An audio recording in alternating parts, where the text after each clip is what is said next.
yeroo fudhataa yoo ja'ame ummata firraa akka ittisan humneessuu gargaaru hawaasni keenya kaachi jiruu firraa dhorga nama qe'ee isaa dhufe namoota xiyyitii takkaan nama lama rufirraa rukutee deebisuu danda'udha.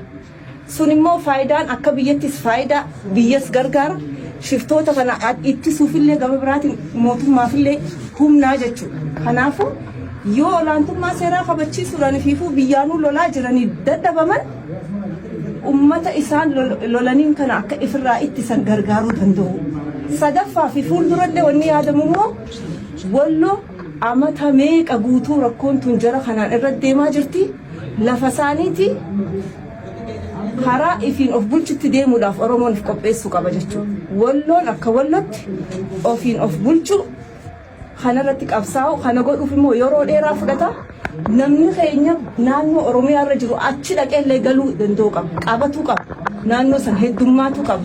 Wal barsiisuu qaba. Uummata Walloo kaan Oromoo miti joo garii kan galiniifillee barsiisuu qabna jechuudha. Riferendamii seerri mirgi nuu haa itti fayyadamuudhaaf heddummina nu feesisaa kanarratti hojjechuu qabna jechuudha. Deemee yoo hin danda'amin fuuldura ofiin of bulchuudhaaf Oromoon hundi gargaaree kaka'ee firraa dhoorguu qabna malee hanga yoom akkanatti balbala isaanirra deemanii manarra gubanii beeladaa isaa gubanii daa'ima ajjeesaniituma isaanii rafu jiru lafatti qabanii akkana godhan hin danda'amu kun.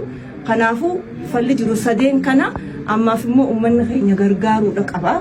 Kanuma jenna abshir jabaadha. Yeroo fudhataa yoo ja'ame ummata firraa akka ittisan humneessuu gargaaru hawaasni keenya kaachi jiruu firraa dhorga nama qe'ee isaa dhufe namoota xiyyitii takkaan nama lama rufirraa rukutee deebisuu danda'udha.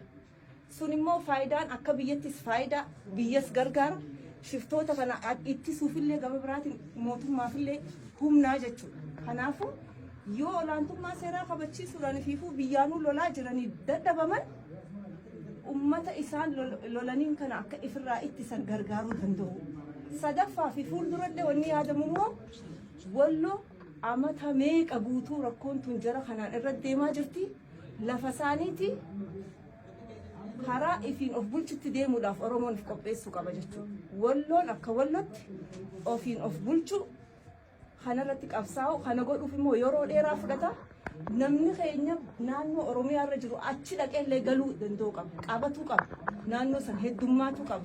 Wal barsiisuu qaba. Uummata Walloo kaan Oromoo miti joo garii kan galiniifillee barsiisuu qabna jechuudha. Riferendamii seerri mirgi nuu haa itti fayyadamuudhaaf heddummina nu feesisaa kanarratti hojjechuu qabna jechuudha. Deemee yoo hin danda'amin fuuldura ofiin of bulchuudhaaf Oromoon hundi gargaaree kaka'ee firraa dhoorguu qabna malee hanga yoom akkanatti balbala isaanirra deemanii manarra gubanii beeladaa isaa gubanii daa'ima ajjeesaniituma isaanii rafu jiru lafatti qabanii akkana godhan hin danda'amu kun.